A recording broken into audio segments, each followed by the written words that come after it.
to address the primary endpoint, we looked at the 3-year event-free survival rates,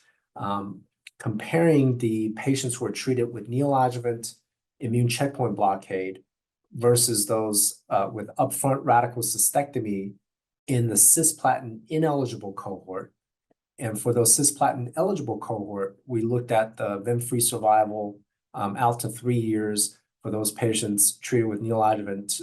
pembro versus those who were treated with neoadjuvant chemotherapy. And as you can see in these two curves, there's marked differences in the survival in both of these two cohorts. And this difference was especially pronounced in the cisplatin ineligible cohort, as you would imagine, where the event-free survival rate for neoadjuvant immune checkpoint followed by radical cystectomy at 3 years was around 78% versus just over 35% at 3 years for the upfront radical cystectomy cohort. In the cisplatin eligible cohort, the patients who were treated with neoadjuvant pembro enjoyed almost 85% 3-year event-free survival rate versus around 67% for the patients who were treated with neoadjuvant chemotherapy. And then after IPTW, we were also able to see that this benefit derived from neoadjuvant immune checkpoint was preserved, both in the cisplatin ineligible cohorts as well as the cisplatin eligible cohorts, again, speaking to within the same population in terms of medical comorbidities, age, and various disease characteristics, that treating with neoadjuvant immune checkpoint blockade still is more beneficial in reducing the number of metastases and death from bladder cancer.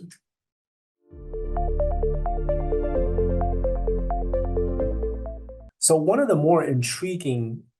findings that we had observed on this study was the stratification was the benefit, from neoadjuvant immune checkpoint blockade as stratified by the pathologic staging of these patients. So first, we saw that there was a benefit that was derived from neoadjuvant immune checkpoint versus on this graph, upfront radical cystectomy. And then we asked the question, do we see this difference in those patients who had no disease at the time of radical cystectomy, with those having disease within the bladder at radical cystectomy, or with those patients with nodal disease or extravesical disease at the time of radical cystectomy? And somewhat counterintuitively,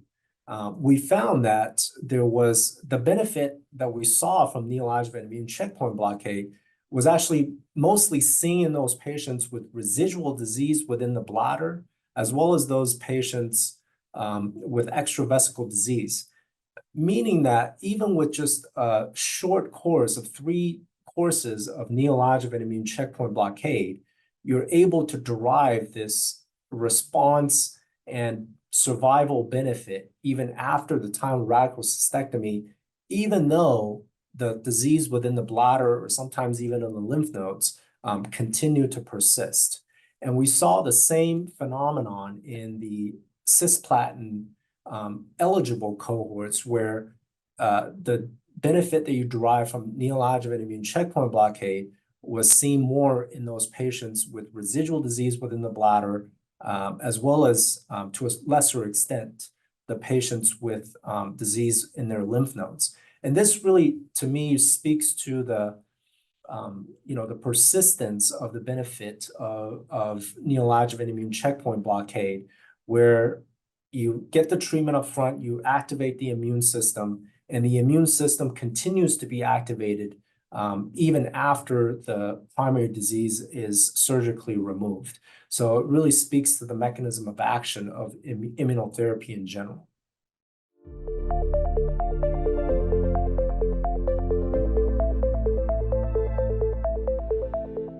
Even though I think the findings that we were able to uncover are very exciting,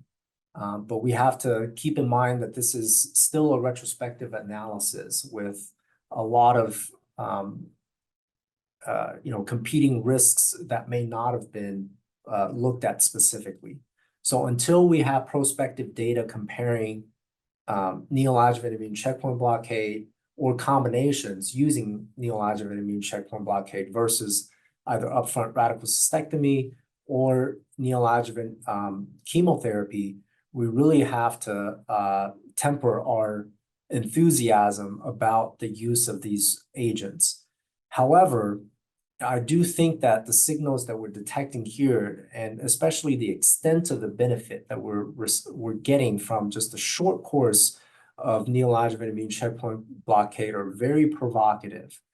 especially taking into consideration that nowadays a lot of the perioperative clinical trials that are conducted for muscle-invasive bladder cancer patients really incorporate not only neoadjuvant treatment, but also an adjuvant treatment arm using either checkpoint blockade alone or with in combination with ADC. So there are certainly a number of perioperative immune checkpoint blockade trials ongoing. The Keynote-866, looking at patients who are eligible for cisplatin-based chemotherapy, comparing a combination of pembro plus gemcitabine and cisplatin versus gemcitabine and cisplatin alone. Keynote-905, looking at the combination of EV and pembro versus gemcitabine and cisplatin. And Keynote-B15, which is comparing, 905 is comparing EV pembro versus radical cystectomy alone. And then B15 is comparing EV pembro versus gemcis. And also there's a neoadjuvant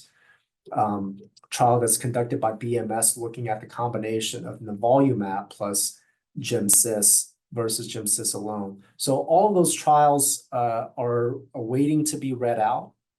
And until we have solid data from prospective randomized controlled trials, can we really say that there is an